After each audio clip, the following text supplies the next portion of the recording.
आज की इस वीडियो में हम आपको समझाएंगे डायरेक्ट स्पीच से हम इनडायरेक्ट स्पीच कैसे बनाते हैं, ये समझाएंगे। देखिए, सबसे पहले तो इसके जो है इसमें क्या लिखा है कि ही सेड राम, उसने कहा Ram, I am going to your house, मैं तुम्हारे घर जा रहा हूँ। तो कहने वाला ये जो है ये भी लड़का है और ये भी राम है, ये भी लड़का है, दोनों ही लड़के हैं। कहने का तात्पर्य है कि ये भी ही है और ये भी ही है, दोनों ही है, इसमें कोई स्त्रीलिंग नहीं है। ठीक है, अब क्या करना है कि ही सेड, उसने कहा, तो इसमें क्या करेंगे, ये तो हो गया ये हो गया सब्जेक्ट, ये रिपोर्टिंग वर्ब और ये रिपोर्टिंग वर्ब का ऑब्जेक्ट हुआ। ये रिपोर्टिंग वर्ब है, रिपोर्टिंग वर्ब का ऑब्जेक्ट ये है और रिपोर्टिंग वर्ब का सब्जेक्ट ये है।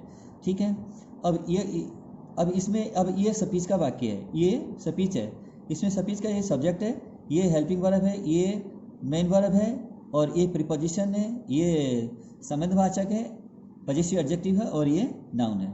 ठीक है, अभी इसमें क्या लिखा है कि ही सेड टू राम, उसने कहा Ram, I am going to your house, मैं तुम्हारे घर जा रहा हूँ। तो उसने कहा, किससे कहा, राम से कहा ना, राम से कहा है, राम उसका नाम है।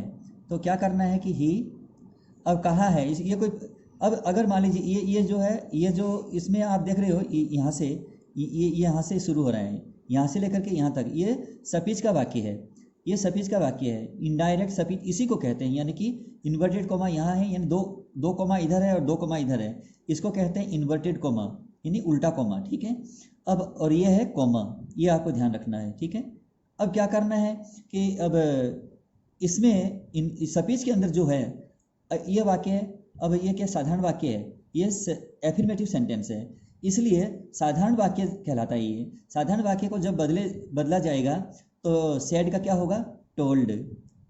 अब यहाँ क्या करना है, टोल्ड, ही टोल्ड राम, उसने राम को बताया, राम को कहा नहीं है, राम को बताया। अब यहाँ लगता है कि ये वोकेटिव केस है, यानी कि राम जो ऐसा लगता है कि जैसे ये वोकेटिव केस का है, लेकिन ऐसा नहीं है। ये यहाँ से समझना पड़ेगा कि उसने कहा राम, राम उसका नाम है, उसने राम से कहा है। ठीक है, ये समझना है। अब क्या करना, साधारण वाक्य है ना दोनों, ये प्रश्नवाचक नहीं है, इसलिए इसको दैट से जोड़ा जाएगा, इसका कंजक्शन क्या रहेगा, दैट। अब देखना है आई को किसके अनुसार बदलेंगे, ही के अनुसार, ये जो ही है। ठीक है, आई है, यहाँ आई होता है या वी होता है तो हम सब्जेक्ट के अनुसार बदलेंगे, रिपोर्टिंग वर्ब के सब्जेक्ट के अनुसार, सब्जेक्ट कौन है, ही है, तो ये बन गया ही। अब इसका टेंस कौन सा है, पास्ट टेंस है। ठीक है ना, पास्ट डेफिनेट है। अब ये पास्ट डेफिनेट है तो क्या करेंगे, ये प्रेजेंट कंटिन्यूस है, इसको पास्ट कंटिन्यूस में ले जाना होगा। तो ही वॉज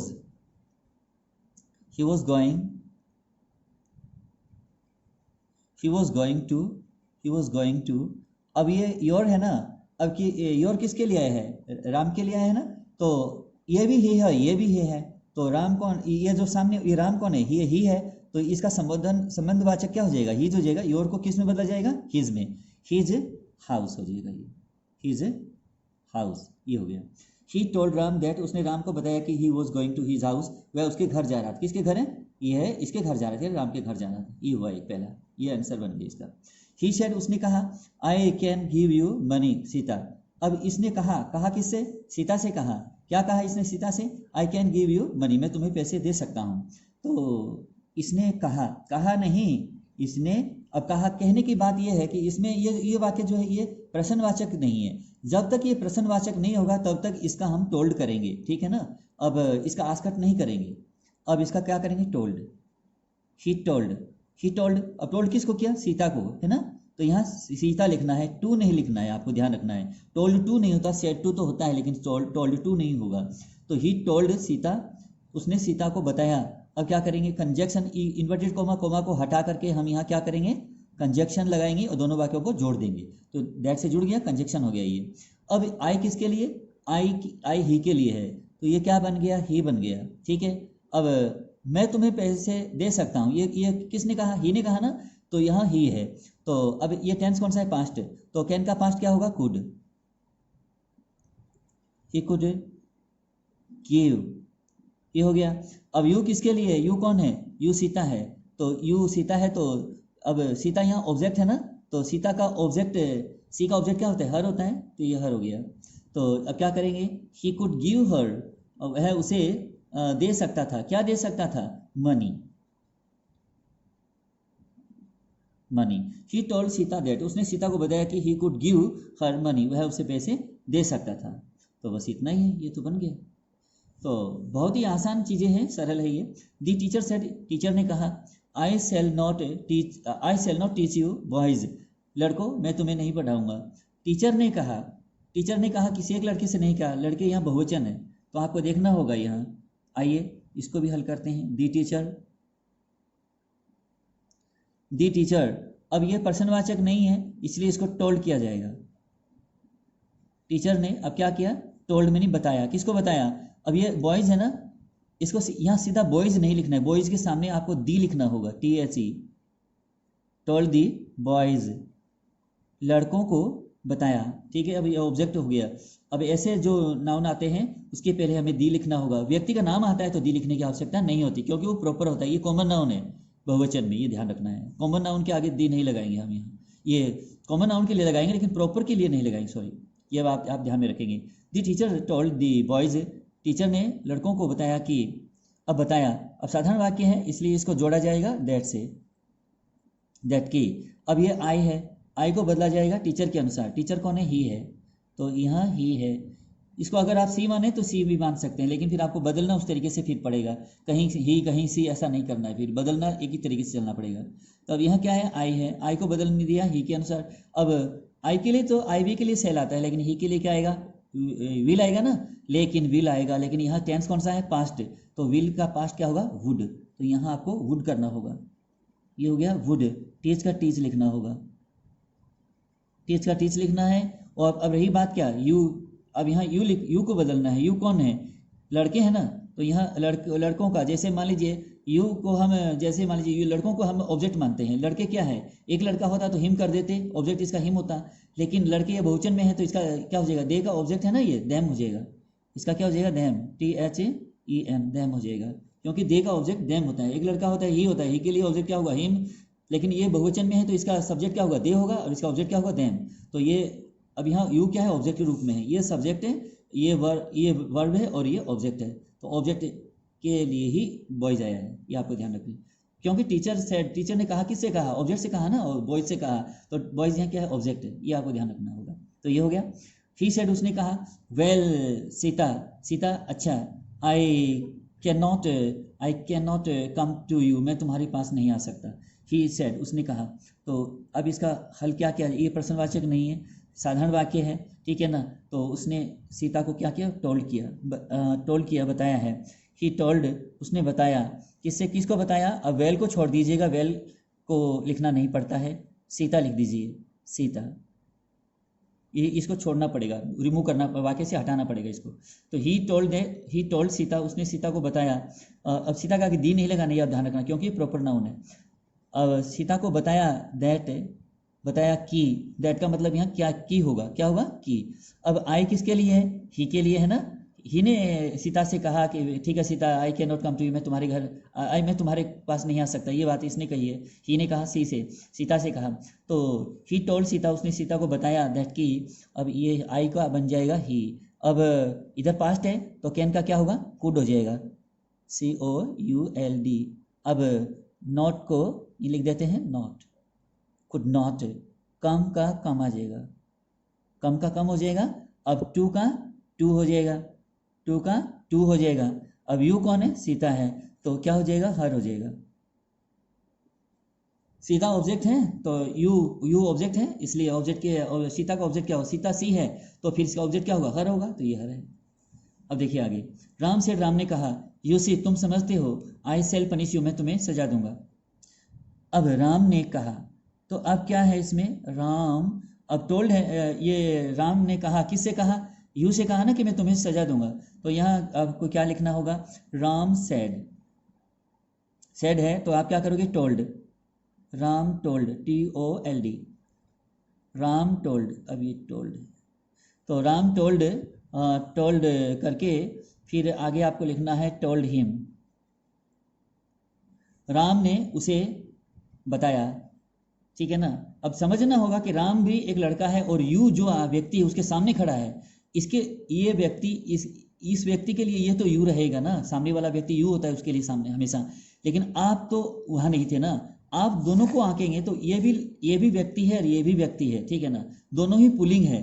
तो ये राम है तो ये फिर ये कौन होगा, हिम होगा ना, तो ऑब्जेक्ट के वर्ब के बाद में क्या आएगा, ऑब्जेक्ट आएगा, तो हिम हो गया। अब क्या होगा, दैट लगाएंगे, क्या लगाएंगे, दैट, ये लगा दिया दैट। अब क्या होगा, आई का ऑब्जेक्ट क्या होगा, यानी आई का जो सब्जेक्ट राम के अनुसार करेंगे तो आई का राम के अनुसार क्या होगा, ही हो जाएगा, ये ही हो गया। अब क्या करेंगे, सेल, अब आई के लिए तो सेल आता है, वी के लिए सेल आएगा, लेकिन ही के लिए क्या आएगा, विल। लेकिन ये यहाँ टेंस शेड है यानी कहा, तो ये क्या है, पास्ट टेंस, पास्ट डेफिनेट है, तो हम विल का क्या करेंगे, वुड कर देंगे यहाँ, तो ये हो गया वुड, ये हो गया वुड। अब वुड के बाद पनिश, पनिश का पनिश आ जाएगा, PUNISH, पनिश। अब यू कौन है, यू ये है, तो हिम हो जाएगा, पनिश हिम, कंप्लीट हुआ बाकी। ही टोल्ड हिम, उसने उसे बताया, दैट कि ही वुड पनिश हिम, वह उसे सजा देगा।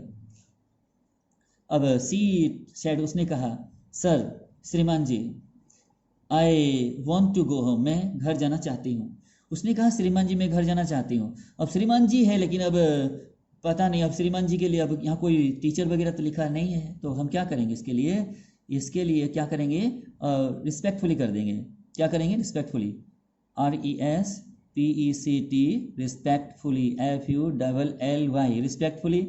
अब क्या करेंगे, सेड का सेड ही रख देंगे, शेड का शेड ही रख देंगे। अब यहाँ टोल्ड नहीं करेंगे क्योंकि इसका ऑब्जेक्ट नहीं है, क्योंकि सर आता है लिखा हुआ, सर का हमेशा रिस्पेक्टफुली बनता है, और इसको हम सब्जेक्ट के बाद में या मुख्य फॉर्म से पहले रखते हैं, यानी इसके पहले और इसके बाद। ये आप समझ गए हैं कि सर को कहाँ रखा जाएगा, ये हो गया रिस्पेक्टफुली, ये एडवर्ब बन गया इसका, ठीक है। अब सी रिस्पेक्टफुली सेड, उसने आदरपूर्वक कहा। अब कहा, लेकिन अब आगे ऑब्जेक्ट नहीं है, इसीलिए हमने सेड को सेड ही रख लिया। अगर ऑब्जेक्ट होता तो दैट में बदलते, लेकिन अब क्या करना है, साधारण वाक्य की तरह इसको बदलना है, कंजक्शन लगाना है, दैट लगा दिया। अब आई कौन है, आई सी है, सी है ना, तो इसका सी बन जाएगा, आई का सी बन गया। वॉन्ट, ये यहाँ पास्ट टेंस है, पास्ट डेफिनेट, सेड को देखा पता चल गया, यानी कहा, कहता नहीं, कहेगा नहीं, विल से ऐसा नहीं है, सेज भी नहीं है, ये शेड है, यानी भूतकाल में कहा, अब नहीं कह रहा, वो पहले की बात है, बात खत्म हो गई, पुरानी है ये। तो इसमें क्या होगा, ये पास्ट टेंस बने, वांट का क्या होगा, वांटेड हो जाएगा, सेकंड फॉर्म बन जाएगा। V1 को हम V2 में बदल देते हैं, और V2 को V3 में बदल देते हैं, तो वांटेड हो गया। अब वांटेड, अब आगे क्या होगा, wanted to go, wanted to go, home का होम आ जाएगा, ये हो गया पूरा वाक्य complete. He respectfully said that, उसने आदरपूर्वक कहा कि she wanted to go home, वह घर जाना चाहती थी। ये हुआ इसकी हिंदी। आइए अब अगला देखते हैं। शी सेड, उसने कहा, thank you for coming to my house, मेरे घर आने के लिए आपका धन्यवाद राम। अब उस आदमी का घर में कौन आया था, राम आया था, तो इसने राम से कहा, ठीक है ना, ये बात ध्यान रखनी है, लेकिन धन्यवाद दिया उसको, घर आने के लिए धन्यवाद दिया, तो धन्यवाद कहा नहीं जाता है, धन्यवाद दिया जाता है, ठीक है ना। अब ये समझना है आपको यहाँ। सो सी, अब सेड को यहाँ से हटा दीजिए, सेड काम नहीं देगा। अब यहाँ से आप थैंक उठा लीजिए, THANK, ये थैंक ले लिया। अब इसको, जैसे ये सेकंड फॉर्म था, इसको भी सेकंड फॉर्म में बदल दीजिए, थैंक्ड कर दीजिए। सी थैंक्ड, उसने धन्यवाद दिया। धन्यवाद कहा नहीं जाता है, धन्यवाद दिया जाता है, तो इसने धन्यवाद दे दिया। किसको दिया, अब यू कौन है, यू कौन है यहाँ, राम है ना, राम कौन है, हिम है, तो यहाँ ये है, हिम हो गया। तो सी थैंक्ड हिम, उसने उसे धन्यवाद दिया। किसको धन्यवाद दिया, अब यहाँ आप हिम भी है, लेकिन यहाँ राम लिखा है, तो आप राम लिख दीजिए, कोई दिक्कत नहीं है, RAM, ये राम कर दिया हमने, चलो आप समझ पा रहे हैं, राम लिखा है ये, तो ठीक है। सी थैंक्ड राम, उसने राम को धन्यवाद दिया, हो गया। अब क्या करना है हमें, यह हिम, तो देखिए हिम भी लगा सकते थे, लेकिन यहाँ राम, जब नाम होता है, नाउन होता है ना, तो हमें प्रोनाउन की आवश्यकता नहीं होती है, ये बात आपको ध्यान में रखनी है। नाउन फर्स्ट होता है, फिर प्रोनाउन की बारी आती है, ठीक है ना। अगर नाउन नहीं होता तो हम प्रोनाउन लगा सकते थे, लेकिन नाउन के होते प्रोनाउन नहीं लगाएंगे। तो अब देखना ये है, अब ये हिम कर दिया, यहाँ तक तो हम पहुँच गए। अब क्या करना है, फोर का फोर लगाना है। फोर क्या होता है, फोर कारण बताने के लिए होता है, ठीक है ना, फोर कारण बताने के लिए होता है। फोर कमिंग टू, किस कारण, घर आने के कारण, ठीक है ना। फॉर कमिंग, कमिंग का कमिंग लिख दीजिएगा, ये क्या है, ये फॉर के बाद ING वर्ब है, ठीक है ना, कोई दिक्कत नहीं, जेरेंड है ये। फॉर कमिंग टू का कमिंग टू कर दीजिए। अब माई को बदलना पड़ेगा, अब ये जो है ये स्त्रीलिंग है ना, तो कमिंग टू हर करना पड़ेगा इसके लिए, क्योंकि वो इसके राम इसके घर आया था, इसलिए लड़की का घर है वो, हर लिखना पड़ेगा आपको, ठीक है ना, हर। अब हाउस का हाउस लिख दीजिए, हाउस में कोई दिक्कत नहीं, कंप्लीट हुआ। सी थैंक्ड राम, उसने राम को धन्यवाद दिया। किस लिए, किस कारण से धन्यवाद दिया, for coming to her house, उसके घर आने के कारण उसने राम को धन्यवाद दिया। क्लियर हुआ ये वाक्य। देखिए अगला, ही सेड टू सीता, उसने सीता को कहा, आर यू ए स्टूडेंट, क्या आप एक छात्रा हैं? तो ही, अब उसने कहा नहीं है भाई, पूछा है, बात इसमें पूछने की है, वैसे भी नहीं समझे तो ये वाक्य प्रश्नवाचक है। ये इन्वर्टेड कोमा का अंदर, इन्वर्टेड कोमा है, इसके अंदर वाक्य जो रखा गया है यहाँ से लेकर के यहाँ तक, ये कौन सा वाक्य है? प्रश्नवाचक वाक्य है। आर यू ए स्टूडेंट, क्या आप एक विद्यार्थी हैं, क्या एक छात्रा हैं? तो अब क्या है, अंत में अगर आपको यहाँ से समझ में नहीं आया तो पहली बात समझ में ये आएगा कि सहायक क्रिया से बना हुआ प्रश्न है, और फिर यहाँ पर अगर समझ में आ गया तो बहुत अच्छी बात है, नहीं आया तो यहाँ भी समझ सकते हो कि प्रश्नवाचक वाक्य, तभी तो प्रश्नवाचक चिन्ह लगा होगा। तो यहाँ पता चल गया, जब ये वाक्य प्रश्नवाचक हुआ स्पीच का वाक्य, तो आपको यहाँ सेड को हटा करके, सेड टू को हटा करके इसको आस्कट लिखना होगा। आस्कड नहीं होता है, आस्कट होता है, ठीक है ना, ये बात ध्यान रखिएगा। आस्कट, ASKET, टी नहीं लिखना है आपको, लिखना तो पड़ेगा डी ही। आस्कड लिखना तो डी ही पड़ेगा आपको। चलिए मैं इसको काट देता हूँ, दोबारा लिखता हूँ, ये लिखना तो पड़ेगा आस्कड, लेकिन इसका उच्चारण जो है आस्कड नहीं होगा, आस्कट होगा। तो ही आस्कट सीता, उसने सीता से पूछा, क्या पूछा, ठीक है ना। अब ये प्रश्नवाचक सहायक क्रिया से है, तो इस ऐसे सहायक क्रिया से बने हुए प्रश्नों को हम जब इंडायरेक्ट में चेंज करते हैं तो इफ से वाक्य जोड़ा जाएगा, इसका कंजक्शन दैट नहीं रहेगा, इफ रहेगा। अब यू कौन है? यू सीता है। यू को हमेशा ऑब्जेक्ट के अनुसार बदलते हैं, रिपोर्टिंग वर्ब के ऑब्जेक्ट के अनुसार यू को हमेशा बदला जाएगा। यदि स्पीच का वाक्य सब्जेक्ट यू होता है तो हम रिपोर्टिंग वर्ब के ऑब्जेक्ट के अनुसार बदलेंगे। तो ऑब्जेक्ट में कौन बैठा है? सीता है, तो यू का क्या बन जाएगा? सीता। सीता है तो सी बन जाएगा इसका, हमें इसका प्रोनाउन क्या मिलेगा? सब्जेक्ट सी होगा, ठीक है। अब इसका आर का क्या होगा? वो हो जाएगा, सीता एक वचन है, तो she was a student, STUDENT, student. तो देखिए, ही आस्क्ड सीता, उसने सीता से पूछा, इफ सी वॉज स्टूडेंट, क्या वो एक छात्रा थी, क्या वो एक विद्यार्थी थी, ये हुआ। तो मुझे उम्मीद है कि आज का ये जो भी इंडायरेक्ट स्पीच के सेंटेंस समझाए गए आपको अच्छी तरह से समझ में आया होगा, और आगे भी हम समझाते रहेंगे और आप समझते रहेंगे। मेरे इस चैनल को अधिक से अधिक सब्सक्राइब कीजिएगा, लाइक कीजिएगा, शेयर कीजिएगा। Thank you.